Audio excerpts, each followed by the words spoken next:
আসসালামু আলাইকুম সুপ্রিয় শিক্ষার্থীবৃন্দ, একাদশ শ্রেণীর পদার্থবিজ্ঞান প্রথম পত্রের অনলাইন লাইভ ক্লাসে সবাইকে স্বাগত। আজ আমরা একাদশ শ্রেণীর প্রথম পত্রের পঞ্চম অধ্যায়ের কাজ, শক্তি ও ক্ষমতা অধ্যায় নিয়ে আলোচনা করব। কাজ, শক্তি ও ক্ষমতা অধ্যায়ের কাজ সম্পর্কিত বিষয় নিয়ে আজকের আলোচনা হবে। তো কাজ সম্পর্কিত আজকের আলোচ্য বিষয়সমূহ হলো কাজের সংজ্ঞা ও ব্যাখ্যা, কাজের মাত্রা ও একক, বিভিন্ন প্রকার কাজ সম্পর্কে ধারণা, কাজহীন বল, কাজের অভিকর্ষীয় একক, কাজের ব্যবহারিক একক এবং কাজ সম্পর্কিত গাণিতিক সমস্যা ও তার সমাধান। এবার আসি কাজ। আমরা সাধারণত কাজ বলতে বস্তুর উপর প্রযুক্ত বল এবং বলের ফলে যে সরণ হয় তার গুণফলকেই কাজ বলি। কিন্তু প্রযুক্ত বল এবং সরণের গুণফলই কেবল কাজ হয়? যদি বল প্রয়োগের ফলে বস্তুটি সরণ বলের দিকে না হয়, কিংবা বল প্রয়োগের ফলে যদি বস্তুটি সরণ বলের বিপরীত দিকে হয়, অথবা বল এবং সরণের মধ্যে কোণ উৎপন্ন হয়, সেক্ষেত্রে আমরা কাজকে কিভাবে সংজ্ঞায়িত করব, কাজের পরিমাণ কি পাবো, সেটা আমরা এখন দেখব।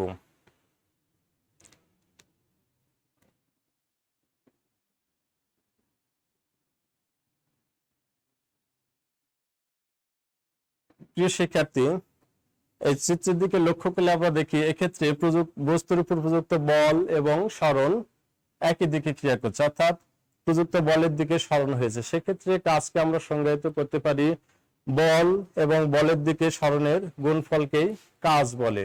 কিন্তু যদি প্রযুক্ত বল এফ এবং সরণ এস এর মধ্যবর্তী কোণ উৎপন্ন হয়, এক্ষেত্রে আমরা কাজকে কিভাবে সংজ্ঞায়িত করতে পারি?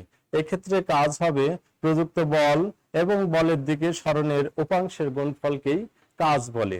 আবার যদি এরকম হয় প্রযুক্ত বল এফ এবং সরণ এস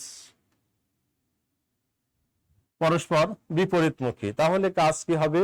প্রযুক্ত বল এবং বলের বিপরীত দিকে সরণের উপাংশের গুণফলকেই কাজ বলে। এখন আমরা কাজের পরিমাণ কিভাবে পাবো? এক নম্বর চিত্রের দিকে লক্ষ্য করি, প্রযুক্ত বলের দিকে সরণ হয়েছে, সেক্ষেত্রে থিটার মান কত? 0 ডিগ্রি। এক্ষেত্রে কাজ হবে W = Fs। সুতরাং প্রযুক্ত বল এবং বলের দিকে সরণের গুণফলে কাজ। কিন্তু এক্ষেত্রে কাজের পরিমাণ কি হবে? W = Fs। এখানে W কাজ, F বল এবং S সরণ। সেক্ষেত্রে আমরা কাজের পরিমাণ পাবো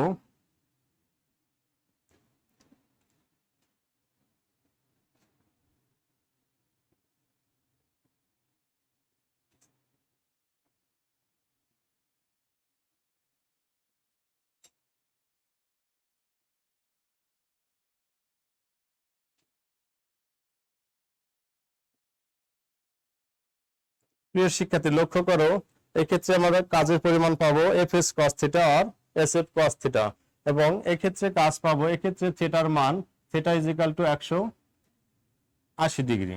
সেক্ষেত্রে কাজ W = Fs cos θ Fs cos 180 degree minus Fs, অর্থাৎ W = -Fs, ঋণাত্মক কাজ পাবো। এখন আসি আমরা কাজ কখন সর্বোচ্চ হবে, কখন সর্বনিম্ন হবে এবং কখন ঋণাত্মক হবে একটু লক্ষ্য করি প্রিয় শিক্ষার্থী।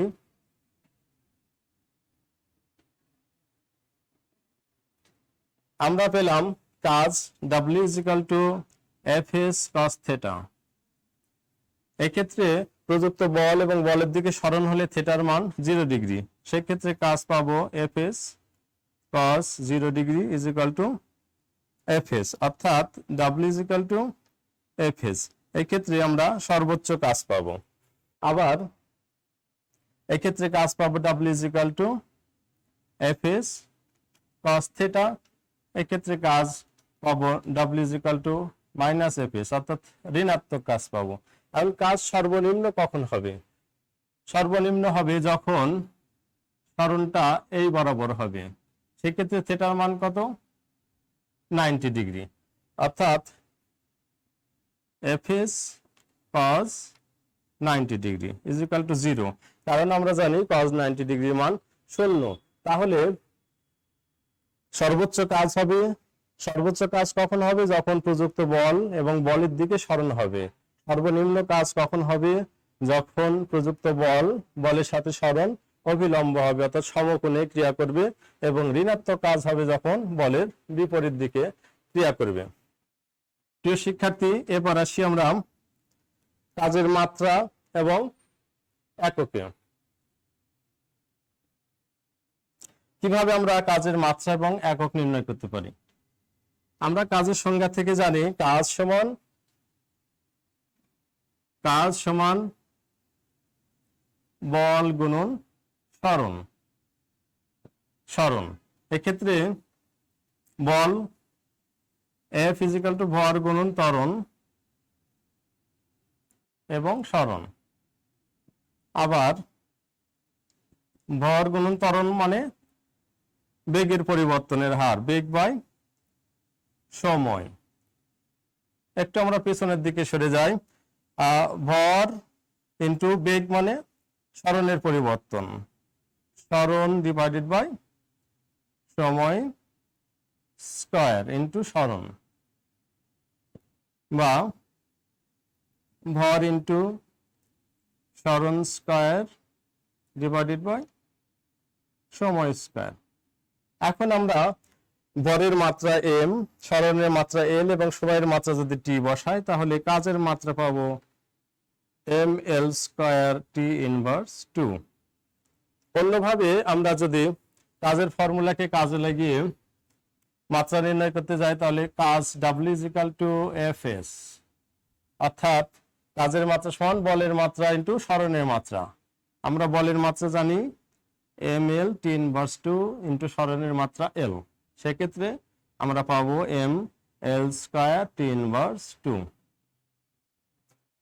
এখন আমরা কাজের একক নির্ণয় করব। কাজের একক কিভাবে পাবো? আমরা কাজের একক কাজের সমীকরণ থেকেই বের করার চেষ্টা করব। কাজের সমীকরণ আমরা জানি W is equal to Fs, অর্থাৎ কাজের একক পাবো বলের একক এবং সরণের একক থেকে। বলের একক নিউটন এবং সরণের একক মিটার, অর্থাৎ 1 নিউটন মিটার বা 1 জুল। কাজের ব্যবহারিক একক জুল, অর্থাৎ 1 নিউটন মিটার কাজ 1 জুলের সমান। তাহলে কাজের ব্যবহারিক একক পেলাম আমরা জুল।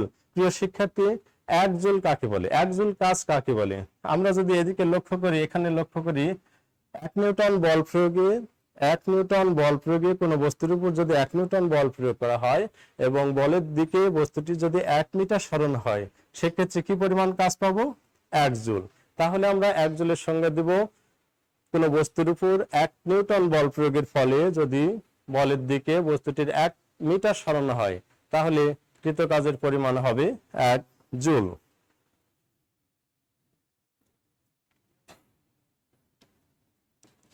আমরা জানি প্রিয় শিক্ষার্থী, বল প্রয়োগে বলের দিকে সরণ হলেই কাজ হয়, কিন্তু সব বলে কি কাজ হয়? যখন ক্রিকেট খেলায় একজন ব্যাটসম্যান বাউন্ডারি হাঁকানোর জন্য বলকে ব্যাট দ্বারা আঘাত করে, তখন একটা নির্দিষ্ট অ্যাঙ্গেলে বাউন্ডারিতে পৌঁছায় বল। কিন্তু বলকে যদি ব্যাট দ্বারা এমন ভাবে আঘাত করা হয় যাতে বল সরাসরি অবিলম্ব বরাবর অর্থাৎ সমকোণে উপরে ওঠে, তাহলে সেটা নিশ্চিতভাবেই ফিল্ডারদের হাতে পড়বে। সেক্ষেত্রে ব্যাটসম্যান কর্তৃক এই যে প্রযুক্ত বল, এই বল দ্বারা কোনো কাজ হলো না। মূলত এই বলকেই কাজহীন বল, অকার্যকর বল বলা হয়। অকার্যকর বল কোনটা হবে? যখন প্রযুক্ত বল এইদিকে এবং সরণ এইদিকে হবে এবং মাঝ বরাবর সমকোণ উৎপন্ন হবে। সেক্ষেত্রে আমরা কি পরিমাণ কাজ পাবো প্রিয় শিক্ষার্থী? F is equal to Fs cos theta।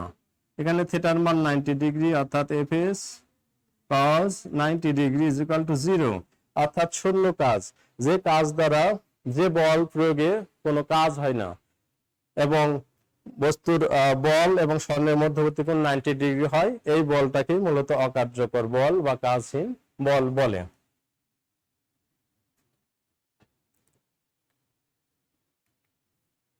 এখন আসি সমদ্রুতিতে বৃত্তাকার পথে কোনো বস্তু ঘুরলে, ধরো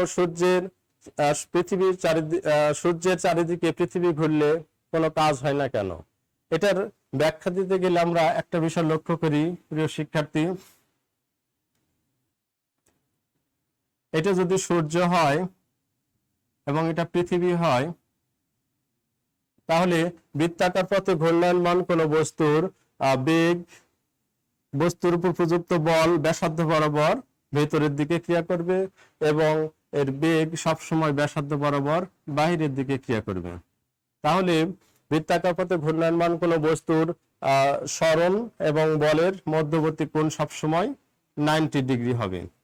সেক্ষেত্রে আমরা কৃত কাজের পরিমাণ পাবো W = Fs cos θ, অর্থাৎ Fs cos 90 ডিগ্রি = 0। এই কারণে সমদ্রুতিতে বৃত্তাকার পথে কোনো বস্তু ঘুরলে অথবা সূর্যের চারিদিকে পৃথিবী ঘুরলে কোনো কাজ আমরা পাই না।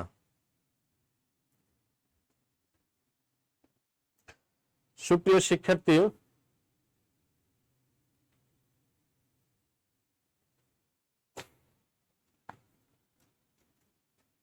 বল এবং সরণের সম্পর্ক অনুসারে আমরা কাজকে দুই ভাগে বিভক্ত করতে পারি, একটা বলের দ্বারা কাজ এবং একটা বলের বিরুদ্ধে কাজ। বলের দ্বারা কাজকে ধনাত্মক কাজ হিসাবে অভিহিত করা হয় এবং বলের বিরুদ্ধে কাজকে ঋণাত্মক কাজ হিসাবে অভিহিত করা হয়। একটি চিত্রের মাধ্যমে আমরা এটা বুঝতে পারি।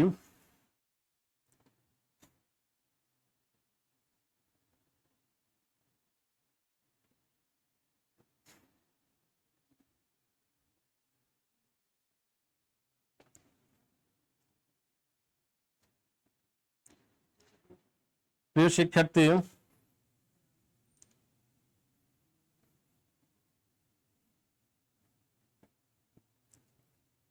এই চিত্রে লক্ষ্য করো, সর্বোচ্চ কাজ হবে যখন বলের দিক বরাবর সরণ হবে, অভিলম্ব বরাবর সরণ হলে শূন্য কাজ হবে এবং বিপরীত দিকে সরণ হলে ঋণাত্মক কাজ হবে। তাহলে কখন বলের দ্বারা কাজ বা ধনাত্মক কাজ হবে? এখানে যখন 90 ডিগ্রি অর্থাৎ 0 ডিগ্রি চাইতে ছোট বড় এবং 90 ডিগ্রি চাইতে ছোট কোণের এই পরিমাণ কাজ হলে আমরা কি কাজ পাবো? ধনাত্মক কাজ পাবো, ধনাত্মক কাজ। এবং এখানে ঋণাত্মক কাজ হবে এবং সেটা বল এবং সরণের মধ্যবর্তী কোণের মান এরকম হলে ধনাত্মক কাজ এবং এটা হলে ঋণাত্মক কাজ হবে। ধনাত্মক কাজের ক্ষেত্রে কি হয়? ধনাত্মক কাজের শর্ত হলো ধনাত্মক কাজ বস্তুতে ত্বরণ সৃষ্টি করবে, গতিশক্তি বৃদ্ধি করবে, ফলে বিভব শক্তি হ্রাস পাবে। অপরদিকে ঋণাত্মক কাজের ক্ষেত্রে বস্তুতে মন্দন সৃষ্টি হয়, গতিশক্তি হ্রাস পায় এবং বিভব শক্তি বৃদ্ধি পায়। এবার আসি বলের প্রকৃতি অনুসারে কাজ কত প্রকার। বলের প্রকৃতি অনুসারে কাজ দুই প্রকার, একটা সংরক্ষণশীল বল দ্বারা কৃত কাজ আর একটি অসংরক্ষণশীল বল দ্বারা কৃত কাজ। প্রিয় শিক্ষার্থী, সংরক্ষণশীল বল এবং অসংরক্ষণশীল বল দ্বারা কৃত কাজের শর্ত আমরা যদি লক্ষ্য করি তাহলে হবে সংরক্ষণশীল বল দ্বারা কৃত কাজ সবসময় শূন্য হবে। সংরক্ষণশীল বল দ্বারা কৃত কাজ আদি এবং শেষ অবস্থানের উপর নির্ভর করবে এবং এটি গতিপথের উপর নির্ভর করে না।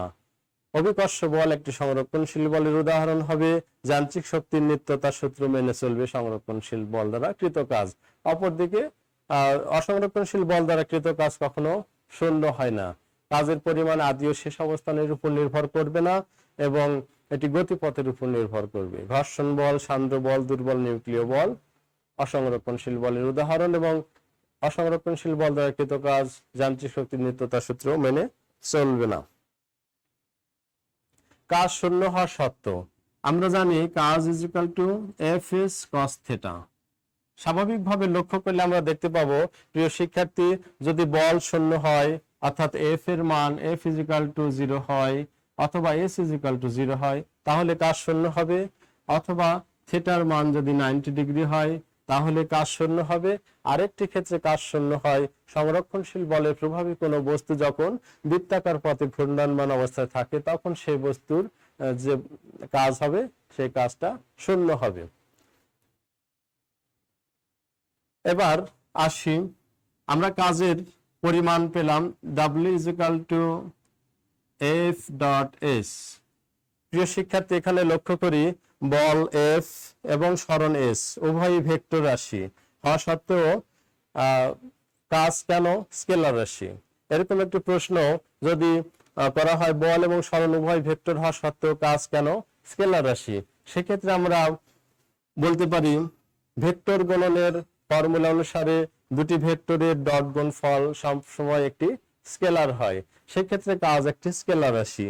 অন্যভাবে যদি আমরা প্রমাণ করতে চাই, এখানে ত্রিমাত্রিক স্থানে বল F = Fxi plus Fyj plus Fzk, আবার ত্রিমাত্রিক স্থানে স্থানাঙ্ক অবস্থান xi plus yj plus zk।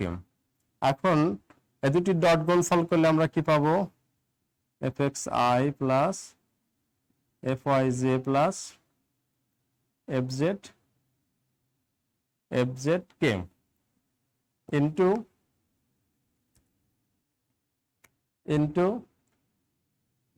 xi plus yj plus zk। fx into x plus fy into y plus fz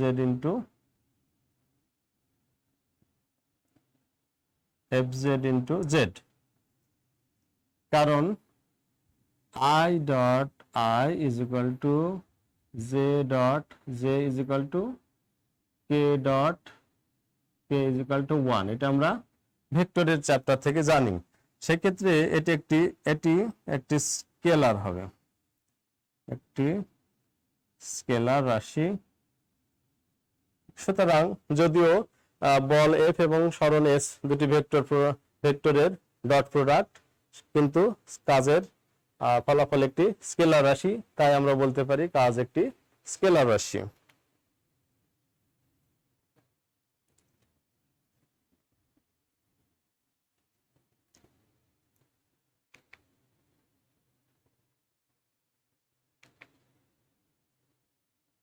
এখন কাজের ফর্মুলা সমান আমরা জানি F is cos θ। এখান থেকে বল F এবং সরণ S এর মধ্যবর্তী কোণ নির্ণয়ের ফর্মুলাটা cos θ is equal to W by Fs, অথবা cos θ is equal to W is equal to vector F dot vector S into Fs, θ is equal to cos inverse F dot S divided by Fs। এখানে Fs বল এবং সরণের মান, এই formula দিয়ে আমরা বল এবং সরণের মধ্যবর্তী কোণ নির্ণয় করব।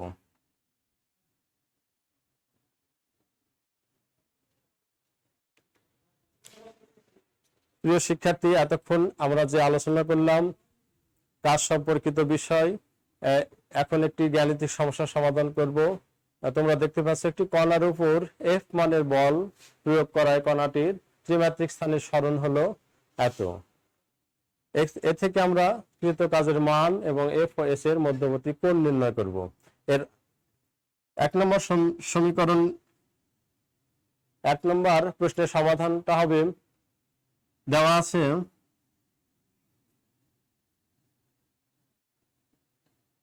বলের মান দেওয়া আছে F is equal to 2y plus 3j minus k Newton, এবং সরণের মান দেওয়া আছে I plus j plus k metre. তাহলে কৃত কাজ W is equal to F dot S, that means 2y plus 3j minus k newton into I plus j plus k metre is equal to 2 into 1 plus 3 into 1 plus minus 1 into 1 Newton meter. 2 plus 3 minus 1 Newton meter is equal to 4 Newton meter or 4 joule. তাহলে কৃত কাজের পরিমাণ পেলাম আমরা 4 joule. এখন আসি বল F এবং সরণ S এর মধ্যবর্তী কোণ কিভাবে নির্ণয় করব। দ্বিতীয় প্রশ্নে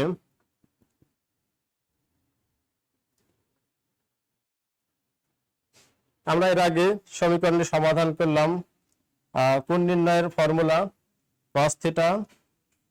cos theta is equal to W divided by Fs।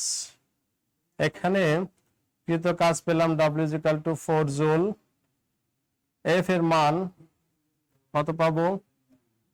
fx square plus fy square plus fz square means 2 square plus 3 square minus 1 square is equal to 14 এবং সরণ S এর মান পাবো x square plus y square plus z square 1 square plus 1 square plus 1 square is equal to root 3।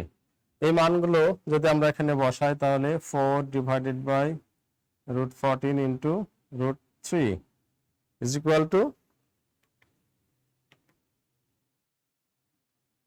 0.617 বা theta is equal to cos inverse 0.617 এবং এর মান হবে 51.88 ডিগ্রি।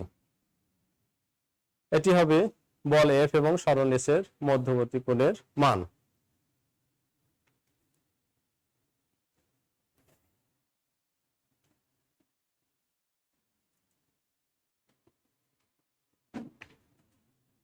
প্রিয় শিক্ষার্থী, কাজের ব্যবহারিক একক আমরা জানি জুল।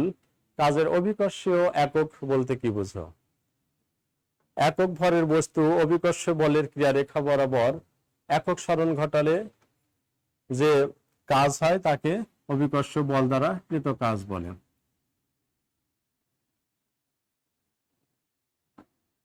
m ভরের বস্তু অভিকর্ষ বলের দিকে h দূরত্ব থেকে যদি পড়তে থাকে তাহলে কৃত কাজ হবে W is equal to mgh। সেক্ষেত্রে একক ভর 1 কেজি 9. এর মান হবে 9.8 এবং উচ্চতা 1 মিটার বা 1000 gram into 980 into 100 centimetre is equal to 9.8 গুণন 10 to the power 7 আর্গ। অর্থাৎ 9.8 গুণন 10 to the power 7 আর্গ এটি হবে কাজের অভিকর্ষীয় একক এবং আমরা জানি 1 erg is equal to 1 joule সমান 10 to the power 7 erg.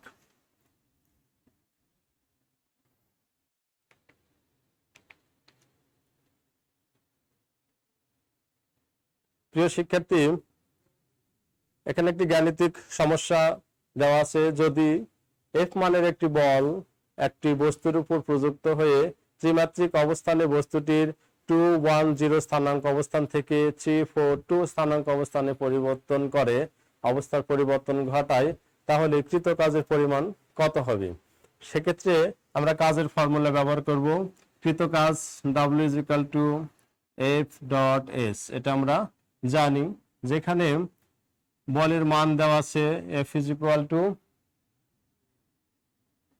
2y plus 3j minus 4k এবং সরণের মান প্রাথমিক অবস্থান 2y plus j plus 0k এবং শেষ অবস্থান 3i plus 4j plus 2 K.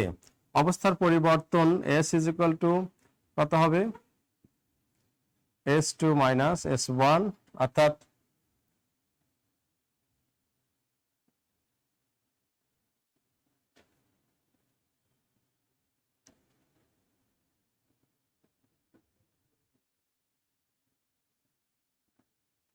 I plus 3J plus 2K। সরণের মান হবে এটা। এখন আমরা কৃত কাজের মান নির্ণয় করব।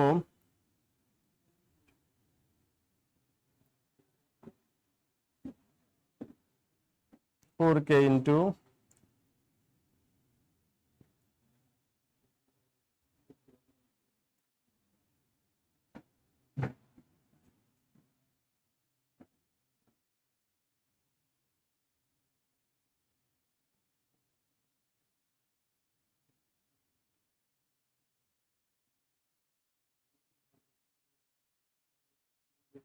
Three joule. তাহলে এক্ষেত্রে আমরা কৃত কাজের পরিমাণ পেলাম 3 জুল।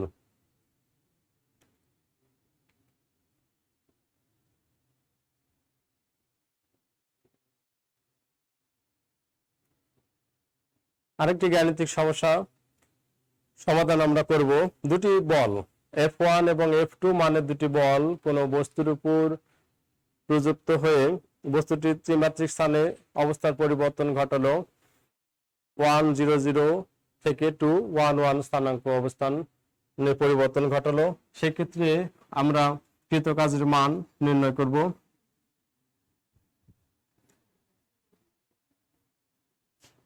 দুটি বলের মান দেওয়া আছে F1 এবং F2। F1 বলের মান 2i প্লাস 4k এবং F2 বলের মান 3i প্লাস 2k। সেক্ষেত্রে নেট ফোর্স পাবো 5i প্লাস 6k।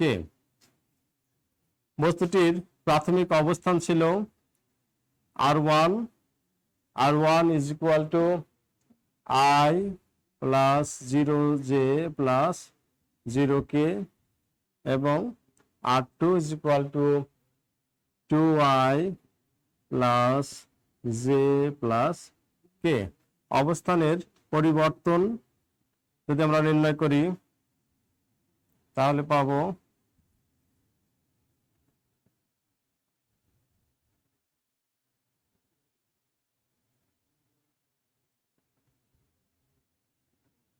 অর্থাৎ I plus j plus k। তাহলে কৃত কাজ W is equal to F dot R। এখানে সরণকে R বিবেচনা করা হয়েছে। F is equal to 5i plus 6k dot I dot j dot k is equal to 5.1 plus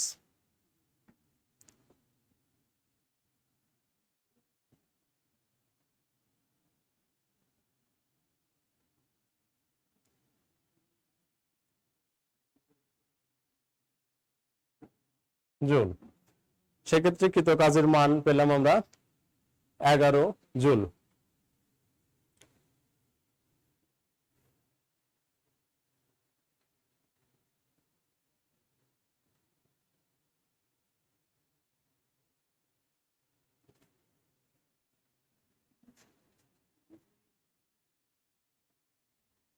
প্রিয় শিক্ষার্থী, এখানে লক্ষ্য করো একটি ফিগারে ওয়ার্ক কৃত কাজের মান নির্ণয় করতে বলেছে। এখানে দুটি জিনিস আছে, একটি ABCD রেক্ট্যাঙ্গেল এবং DEC ট্রায়াঙ্গেল। তাহলে রেক্ট্যাঙ্গেল ABCD এবং ট্রায়াঙ্গেল DEC এর এরিয়াটাই হবে মূলত কৃত কাজের সমান। রেক্ট্যাঙ্গেল ABCD এর এরিয়া হবে দৈর্ঘ্য গুণ প্রস্থ এবং ট্রায়াঙ্গেল DEC এর এরিয়া হবে হাফ গুণন ভূমি গুণন উচ্চতা। সেক্ষেত্রে আমরা কৃত কাজের মান পাবো 75 জুল। প্রিয় শিক্ষার্থী, পরিবর্তনশীল বলের ক্ষেত্রে কোনো বস্তুর অবস্থান যদি x1 থেকে x2 অবস্থানে পরিবর্তন করা হয়, সেক্ষেত্রে ভেরিয়েবল ফোর্সের ক্ষেত্রে কৃত কাজের মান আমরা পাবো x1 to x2 f dx। এখানে x পরিবর্তনশীল বল এবং x1 বস্তুর আদি অবস্থান ও x2 শেষ অবস্থান। সেক্ষেত্রে আমরা এই গাণিতিক সমস্যাটির সমাধান করলে কি পাবো, এখানে প্রযুক্ত বলের মান F = 2x, বস্তুটির আদি অবস্থান x1 = 1 মিটার এবং x2 = 3 মিটার। সেক্ষেত্রে আমরা লিখতে পারি 2dx =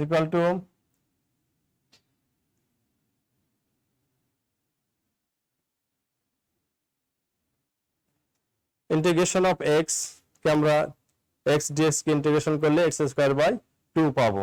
সেক্ষেত্রে কৃত কাজের মান হবে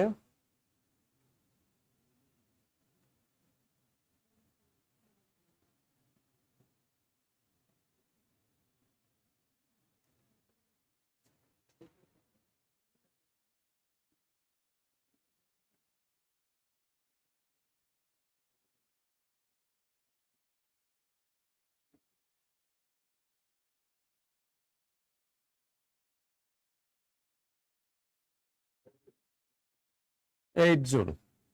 সেক্ষেত্রে আমরা কৃত কাজের মান পাবো 8 জুল।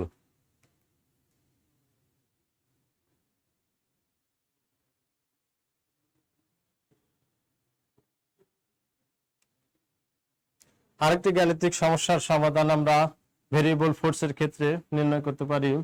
প্রিয় শিক্ষার্থী, যদি এফ ভেরিয়েবল ফোর্স হয় সেক্ষেত্রে কৃত কাজের মান এরকম এই সমীকরণ দ্বারা আমরা নির্ণয় করতে পারি। এখানে বস্তুর আদি অবস্থান x1 2 মিটার এবং শেষ অবস্থান x2 5 মিটার এবং প্রযুক্ত বল F এর মান 0.5x প্লাস 10। এই সমীকরণের সাহায্যে আমরা যদি কৃত কাজ নির্ণয় করতে যাই তাহলে আমরা লিখব 0.5x প্লাস 10 ইন্টু dx, বা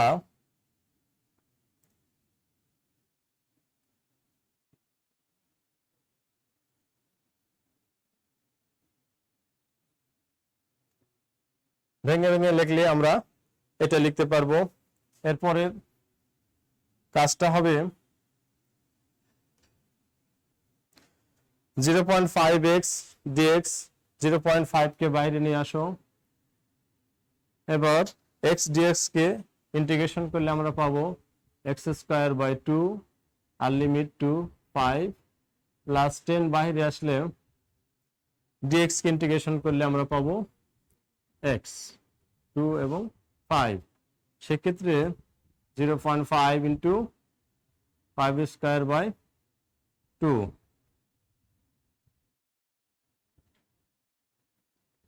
মাইনাস 2² 2 প্লাস 10 ইন্টু 50 মাইনাস 20 আর 0.5 ইন্টু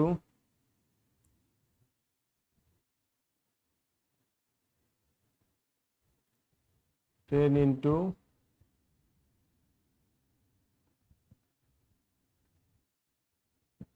30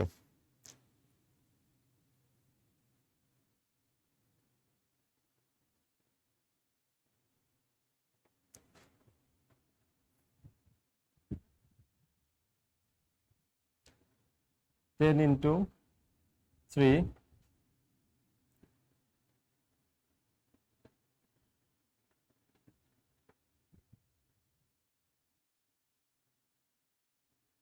35.25 এত জুল। এক্ষেত্রে আমরা কৃত কাজের মান পেলাম 35.25 জুল।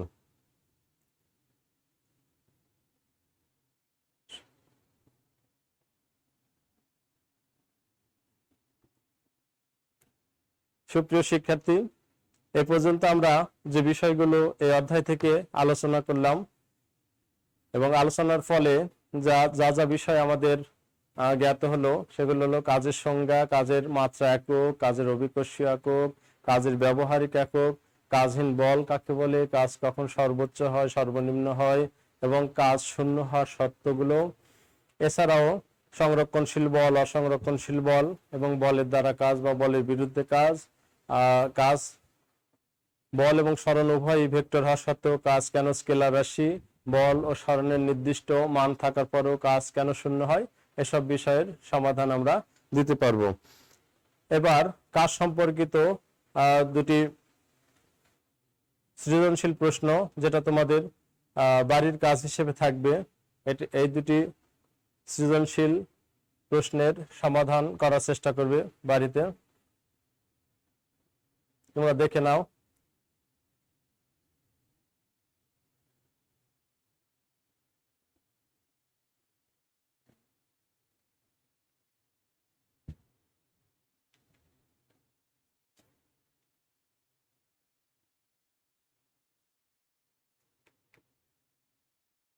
ধন্যবাদ প্রিয় শিক্ষার্থী, দেখা হবে সামনের ক্লাসে। সবাই ভালো থাকবে।